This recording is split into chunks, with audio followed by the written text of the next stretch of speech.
Welcome to Super Nutrition Academy's Health Class with your host and registered holistic nutritionist, Yuri Elkaim. Tune in each week for up-to-date insights on breaking health news and best practices on how to eat for awesome health. It's time to get smarter, healthier, and regain your sanity in a world of information overload. And don't forget to join Yuri at supernutritionacademy.com so you too can master your nutrition and health. Hey guys, Yuri Elkaim here. Welcome to another episode of the Super Nutrition Academy Health Class. In today's episode, we're going to be changing pace a little bit. This is going to be a really insightful episode, and I've got my good friend Aaron Kennard on the line with me. And just to give you a quick rundown of who Aaron is, he runs a great website called trulyamazinglife.com, and he is the author of the Amazon bestseller, The Positive Thinking Secret.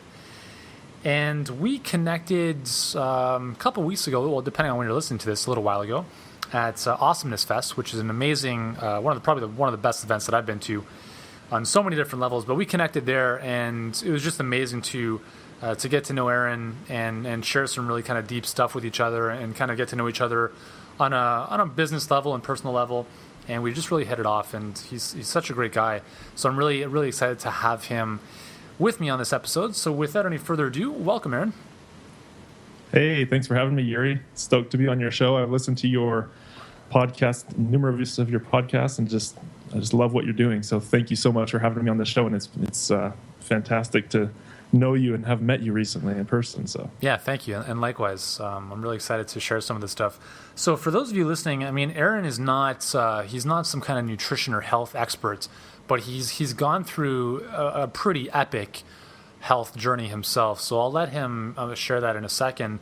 But I think what you're going to discover in this episode are some really fundamental takeaways that can improve pretty much any area of your life, specifically, obviously, your health as well. So, Aaron, why don't we start off by sharing with our listeners the journey that you shared with me in terms of your health challenges recently?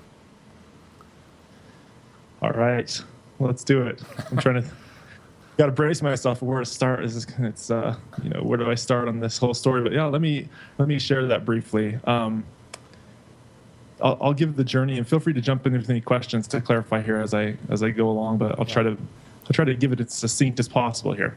So, in 2011, I was kind of feeling mediocre about life. Wasn't feeling that enthused or that fulfilled. I had this experience one day that shifted everything for me, an experience with gratitude when I felt the desire to be grateful for this sore throat that I had, rather than just being bummed about it. I thought every time I'm going to swallow, I'm going to say thank you for this pain instead of and see how that works. All of a sudden, I started feeling really good, and this is a sore throat that was persisting for like a month, and so it was. I was wondering how this was going to benefit me. I believed that every adversity brings an equal opposite advantage. And so one night, after about 3 weeks into this, I said thank you when I swallowed. And I said that like 5 times. And all of a sudden, it shifted my energy. And then I did it again, and I just started feeling amazing. And it hit me that night. This was like this epiphany moment that night where I realized that I was in control. Like, I knew that we control our thoughts and things before this, but I realized personally how deeply I'm in control of my thinking. And it shifted everything. The next day I woke up on cloud 9, even though I was still in physical pain. I looked in the mirror, and I was so grateful for the pain. I was just grinning ear to ear. And from that day on, I stopped having bad days. I just felt really high on life after that point. And I felt really empowered, and I felt like I knew that I could control my outcomes despite my circumstance, that I could control my feelings. So that's kind of what started me. It was a big shift for my life in 2011. Well, I started feeling the desire to teach that to people, to teach people that, your mindset can really affect your whole life, how you feel, and everything. And so I started teaching that, and it turned into me asking why I felt so amazing, which turned into this poster that I created, which is called The 12 Pillars of a Truly Amazing Life. And I started teaching these things about how to live amazingly despite your circumstances, and how to really be happy. But then one day in July, it was actually last year, 2012, the day after my 4th child was born, my body shut down on me. And within a matter of 3 months, I mean, immediately I started having massive pain. And over the course of the next month, seeing doctors, nobody was able to tell me what was going on, but I was having massive like bowel pain and pain in my butt and stuff, like just really, really intense pain. Nobody could figure it out for a while. And then, but my body was deteriorating. I was pretty quickly laid up. I couldn't walk. I mean, I was like in bed half the day, like really, really quickly. And so here I was teaching people, that this is a truly amazing life, that everything is conspiring for your benefit, and how to really have a positive mindset. And I had this poster on my wall, and all of a sudden my body was in just massive pain daily. And I had this, it started to throw, the question is this really true? It's like it took it to the next level, this level of pain of, can I really find joy despite this now intense pain? Well, to fast forward, what happened was I found out I got diagnosed with Crohn's colitis, so ulcerative colitis.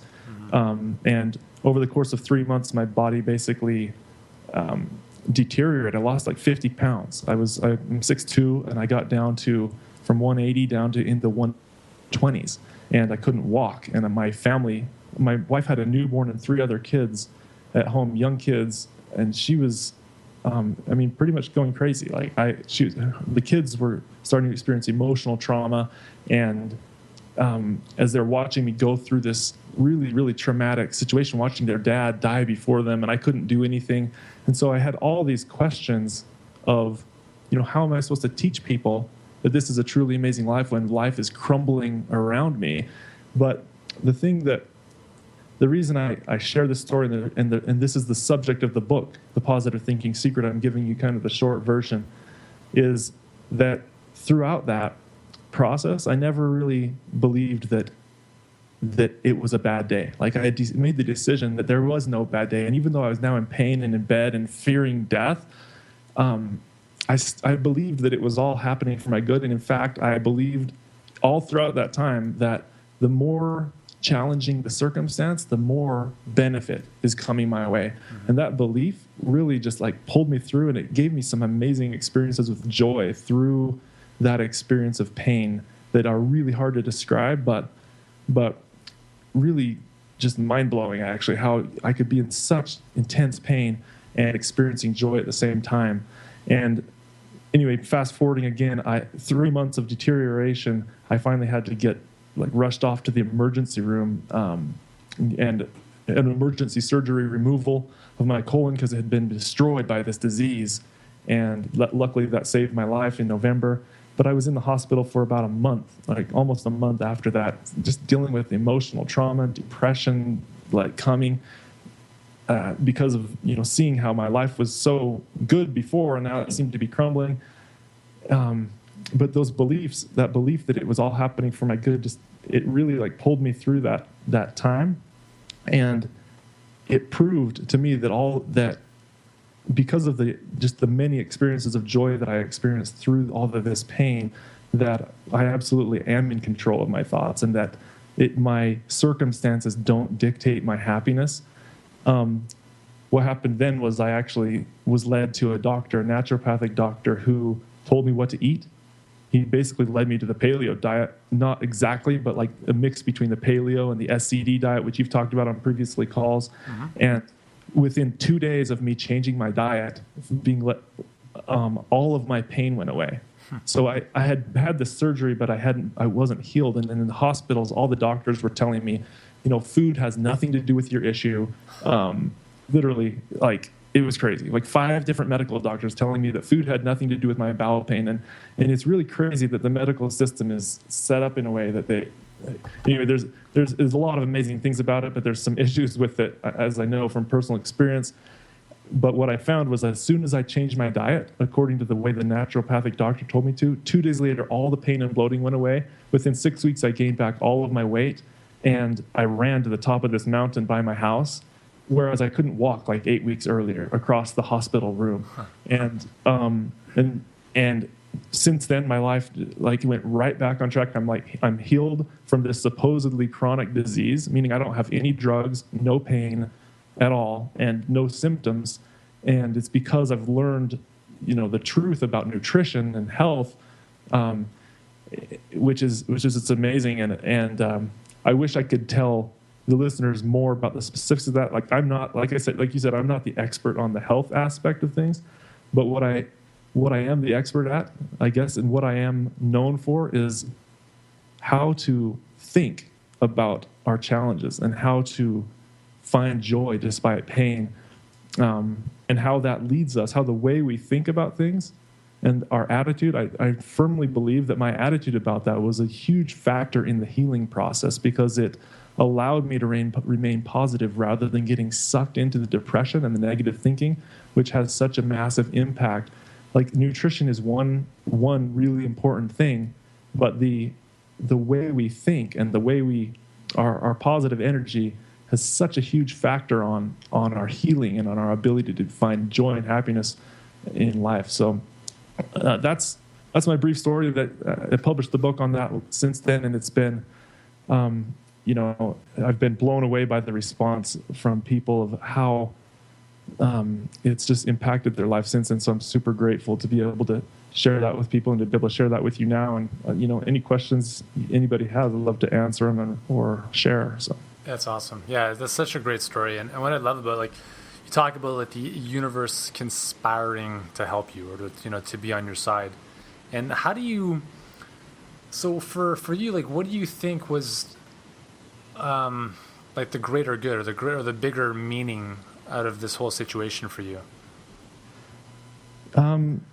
There is probably many great meanings, but are you talking about, like, getting this major illness and this recovery? Yeah. Because you have, you have a very unique ability to kind of take that in stride and be very empowered about it, whereas other people might be more victimized, or constantly the story is always like, I've got this condition and blah blah blah, and it's part of who they become, right? Yeah. So it's really cool to see how you're completely on the other side of the spectrum with this. Well, yeah. So I think one of the main reasons I have it, and one of the benefits in my perspective of why this happened to me and why I got this intense trial to test these beliefs, was to really help the masses of people that are suffering out there, that are going through pain. Because in life, it's not just autoimmune disease, but we've got such health issues in our world right now. That's why I love talking to you, because you're on the forefront of leading this health revolution, really, which is teaching people about natural health. And that's why I love the fact that I could be on your show, and I'm honored to, because I totally support what you're doing here and teaching people. And the reason I bring that up is I'm in the position with this story, like, to show people how to deal with this, because the issue is not going away. Like, you're over here teaching them how to be healthy.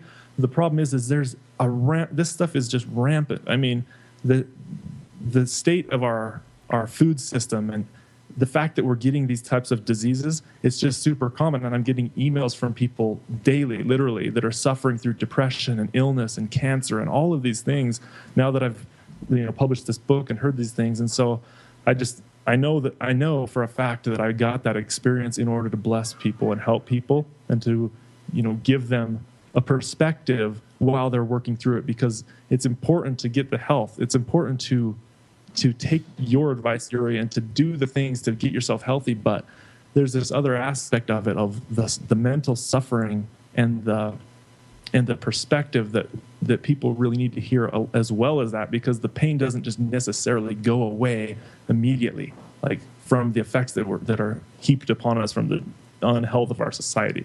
Yeah. Does that make sense? Yeah, no, for sure.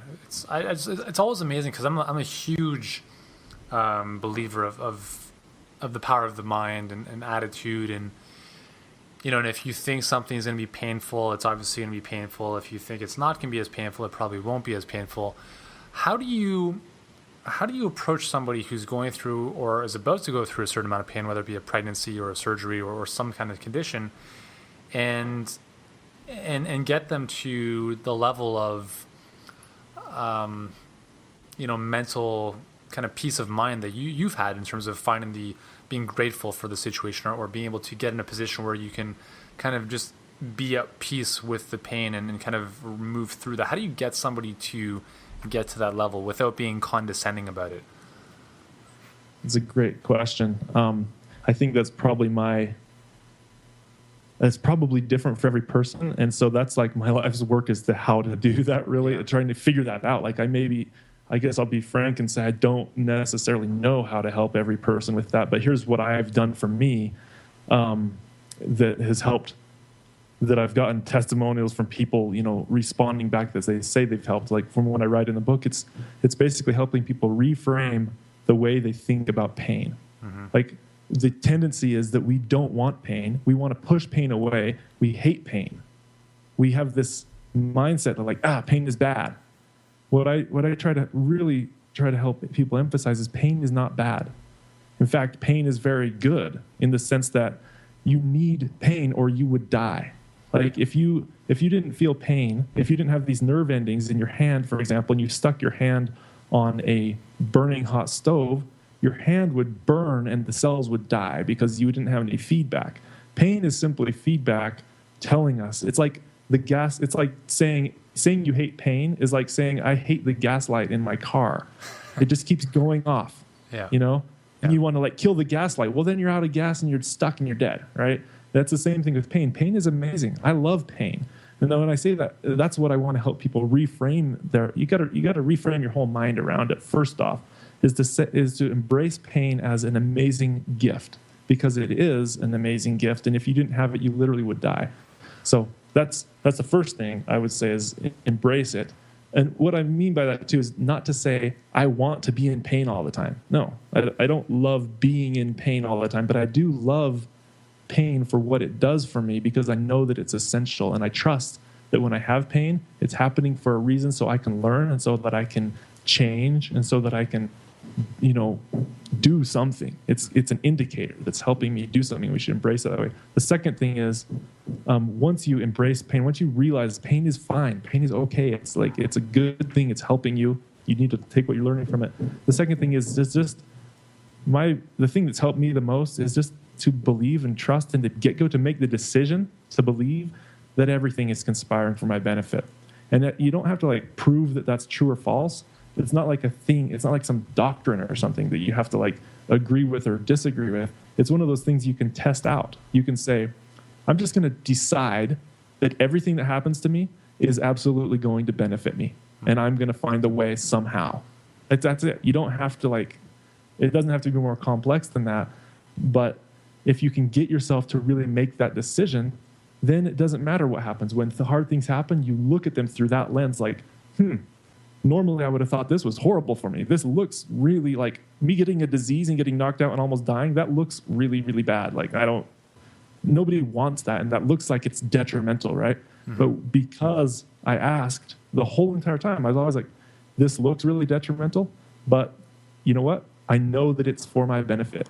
And just me choosing to believe that, making that decision, changes the way that I think about everything, and it changes the way that I approach everything, and it relieves the suffering, because now I'm not looking at how everything's so bad. It's like I've chosen to focus on only looking for how I'm going to find the good. So, yeah, it's awesome. It reminds me of the book Man's Search for Meaning by Viktor Frankl. Yeah, amazing book. Like incredible. For anyone who hasn't read it, it's like absolutely must read it. Basically, he's an Auschwitz concentration camp inmates and the survivor, and the whole book is about how no matter what the Nazis did to him, they could not take away the meaning that he gave to those situations. It's just incredible. That book, like you brought that up, like 4 or 5 years ago when I read that book, it was transformational for me. It probably was the thing that got me on the path of believing this way. I mean, I credit like my ability to handle that situation and to help people now largely to Viktor Frankl. Amazing book. Definitely recommend that. And that's the power of a book. And that's why I'm so happy for you to have your book out on Amazon doing so well, because there are probably, even if there's just one person that it changes the life for, it's worth it. There's people that you're probably affecting on the other side of the planet that you'll never meet, but something in your book, something in your message resonates with them and completely transforms the trajectory of their life based on a simple choice of, hey, you know what? I can actually think about this a little bit differently. You know, and it's a very just it's everything is choice, and it's so amazing when you have that awareness, because you understand that you are in control of your life. Yeah, I love it. Books are absolutely impactful. Yeah. Sure, that way. Before, I know we got a couple minutes left here, but before, I could talk about this stuff all day. I love it. It's awesome. So you have a really cool, I remember getting your business card and I was like, this is awesome. And on the back of it, you have your 12 pillars of a truly amazing life, which is just so really nicely kind of designed out and laid out. Can you talk about, let's look at two of these. Let's talk about celebrate or celebration, just kind of celebrating things in life. Yep. And let's look at love. So let's look at celebration and love, and let's talk about those two pillars. Sounds great. Yeah, and so for people that aren't aware of this, you can look at, if you go to trulyamazinglife.com, you can download a free copy. You can get a free download of this poster. I give it away, and in fact, I actually ship these posters out, the 18 by 24 inch version of these posters, for free. If you go to my website, you just pay for shipping and handling, and I just want to share this message. This is the basis of what I feel makes life truly amazing, is these 12 pillars. And so, yeah, the first one you said you wanted to talk about celebrate, and the other one is what? Love. Love, okay. So it's kind of like the top and the bottom. That's right. Yeah, for me, when I was asking myself, why is life so amazing, celebrating life came to the forefront of that. It was it kind of led the charge for me on why that is, because before there just was times when I found myself going through the motions. Like, I'd go to work and I just wasn't really, I guess I just wasn't really fulfilled and passionate. And so when I found myself living happily and finding fulfillment, I found that what I was doing was celebrating life, and helping others find joy, and that my joy was directly proportionate to the joy that I brought others. And so that can take on so many meanings for people, celebrating life, and I kind of like that it's open that way, but because it allows for people to interpret that and define that however it means for them. So I think celebrating life is different for everybody, but for me, that is just being grateful. It's like waking up, thrilled to be alive about what's happening today. It's celebrating each moment and being grateful for each moment and seeking to bring others joy in each moment. I guess that's the basis of it for me. Cool. On that one. Yeah, and I just want to jump in there, because I think a lot of times, like myself included, especially when I was younger, playing soccer, like professionally as well as amateurly, I was very critical of myself. Like, it was always about like, oh, this performance was a 9 out of 10, but I was, there's one or two things that I didn't do properly, and I think a lot of people are probably like this too, where they tend to, they tend to berate their shortcomings as opposed to celebrating all of the amazing things that they've accomplished or done or who they are. And so over the last couple of years, this is something that's really been a bigger component of my life, because it's very easy to be depressed all the time if you focus on what you haven't done, and it's very easy to feel better by focusing on the things that you can celebrate and that you're grateful for. So that's really cool. Yeah, exactly. It's like, that's choosing what you focus on. That's celebration. It's you can either choose to celebrate or condemn the moment, right? Yeah. So it's just this choice to celebrate and to make it a practice. Like, the reason I put these 12 pillars on my wall was for a reminder of myself. I had this ominous feeling before that sickness happened that I felt so amazing. I was like, I need to remember this somehow. Like, I just felt like I know there's going to come a point in life when I get knocked upside the head by something. I just kind of felt that, like, because life has its ups and downs. I'm just like, I got to remember this somehow. And that's why I compiled all these over the month. They just kind of came out. But that whole celebrating thing is the choice. And every single one of these pillars is all a choice that you can do regardless of your circumstances. So regardless of whatever is happening in your life, the pain that you're in, and I tested this out, by the way, as I explained, through massive amounts of pain, you can still celebrate. You can still choose to look at that day, that moment, whatever it is, and find something to be grateful for and something to celebrate it, no matter how hard and no matter how painful it is. And I can tell you that now from a place of experience, whereas before, I think people listening to me might have been like, well, yeah, that's easy for you to say. Well, I can tell you now, I've practiced that. I know that it's possible, and I wasn't perfect at it in the moment. When it's hard, and I get that. Like I suffered through some depression in the midst of that, even believing these things. But what pulled me out of that depression was holding on to the truth that I could take action on these things no matter what my circumstances were. And so that's why I just want to reemphasize that. And that goes the same for all these pillars. So if we move over to love, like you're talking about, that one is probably, it's at the base of the 12 pillars. It's like the poster says, love unconditionally, show compassion, what matters more? And I asked that question to myself at the end of that because there's nothing like that. For me, that is the ultimate like answer in life. Like that's the ultimate reason why I have joy and why I'm happy and why I don't experience suffering despite the pain and the physical challenges. Why I'm able to overcome that is because of giving love unconditionally. So an example of that I'll just tell you that I do for myself to live that pillar. This is what I do that anybody can do in any circumstance, no matter how much pain you're in. And it's an amazingly healing thing to do emotionally and I believe physically. And this is, and that is like just sitting wherever you are and thinking thoughts of love toward anybody and everybody. Like if I'm in a public place, just the people around me, instead of just looking around and, seeing them or thinking about what pain I'm in or whatever. Like when I'm in the hospital and the nurse walks in, I think, I love you. You are amazing. Like I think that thought toward the other person. Mm-hmm. And then I think it toward anybody else that walks in. And again, I wasn't always perfect at doing this, but this is the action that when I would do that, within moments, my heart would start to shift. My feelings would start to get better. And the energy would just change, and it changed my whole perspective, changed my whole mood. And there's something about the energy of your thoughts that you can, when you just think loving thoughts toward yourself or toward other people, it just does amazing things. And I don't know how to explain it. I know there's scientific evidence based upon all this stuff. Like if you look at quantum physics and all these other movies and things that have been presented, I'm not the expert on telling you why. I just know that it works amazingly.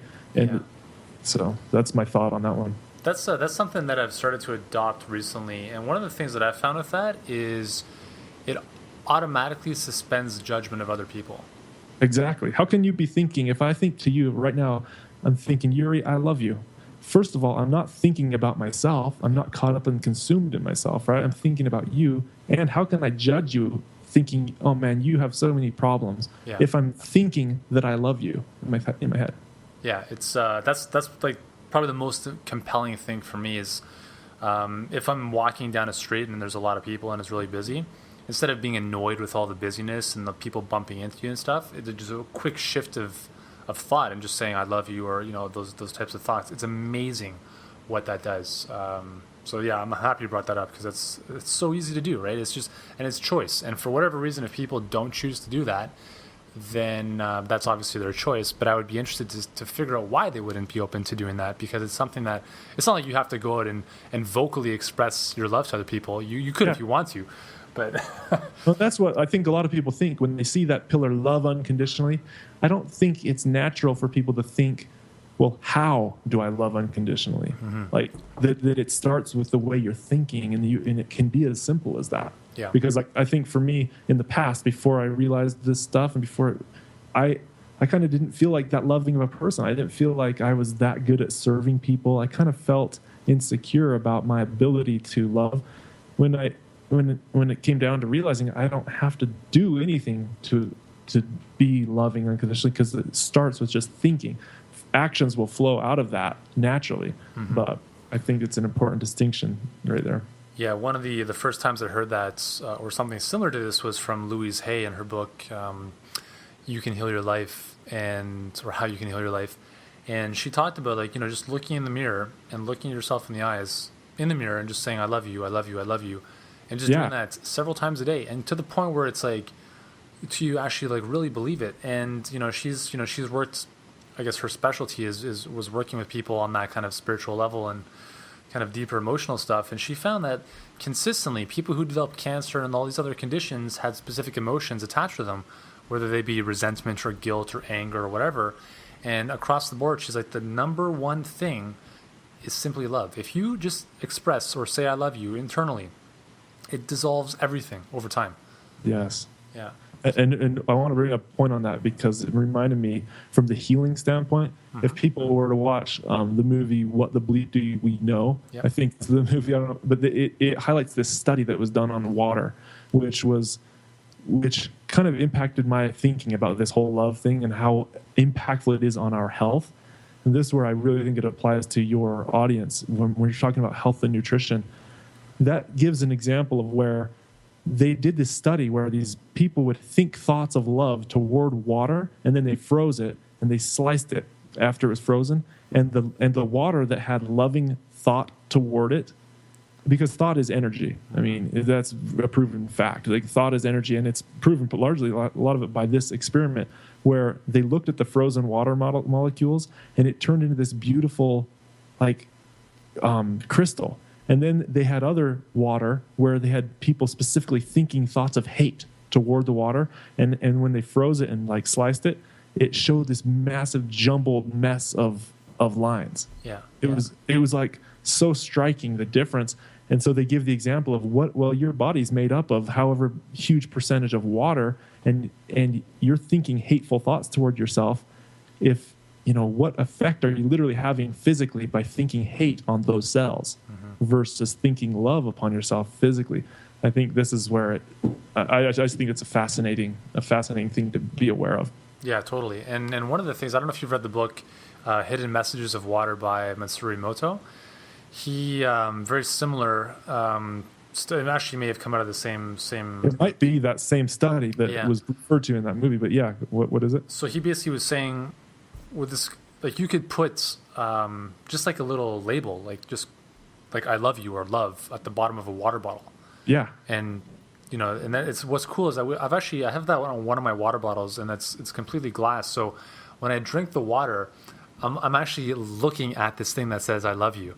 And it's really it's interesting because I guess energetically the water is kind of blessed from that perspective, but also looking at that as you're drinking is pretty cool. Yeah, stuff is really fascinating because it's not so cut and dry like, hey, you take a pill and this thing happens. Yeah, but there's so much to the energy of the thought and stuff, and the power of self-healing, like our other friend Fab, wrote about, and there's so much to this stuff. Yeah, and I really do believe that this is the stuff that does make the biggest difference, and it's the stuff that you'll get the most flack for from the medical community. Even your friends, some friends might be like, "Well, I don't believe in that woo-woo stuff," or your doctor might be like, "Well, there's no scientific evidence for this." I would respond by saying, "Yet," right? Yeah, exactly. Yet, I mean, we didn't know a lot of the stuff we know now 100 years ago. And we're moving pretty exponentially in the right direction technologically with all these innovations. So I'm happy that our audience that listens to this is very open-minded to a lot of this stuff because, again, we could talk about food all day, we can talk about exercise, we can talk about health breakthroughs, but this I really do believe that the mindset and the emotions and all this stuff is probably more powerful. It's the invisible, I believe, that's more powerful than the visible. So I want to thank you, Aaron, for taking the time to come on here and share your story and your wisdom with us. It's been really awesome. Yeah, it's my pleasure. Anytime. Awesome. Thank you for having me. Yeah, definitely. And once again, for everyone listening, if you want to learn more about what Aaron's up to, and at the very minimum, get the poster. I think I'm actually going to get the poster as well because it's awesome. Go to. Don't order it. I'll send you one over. Thanks for hosting me here. But well, thank you. Yeah. But for everyone else, go to trulyamazinglife.com, and there's a link at the top that says poster. And who would not benefit from having this in the room? It would be just truly awesome. So, and then obviously you can grab a copy of his book on Amazon. It's Positive Thinking Secrets. And again, just if you've enjoyed what we've been discussing, you'll probably want to go a lot deeper with it, so you can learn more about Aaron and what he's up to. And there we go. So thank you once again, everyone listening. Thank you, Aaron, for joining me, and I look forward to seeing you guys on the next episode. Yep. Talk to you soon.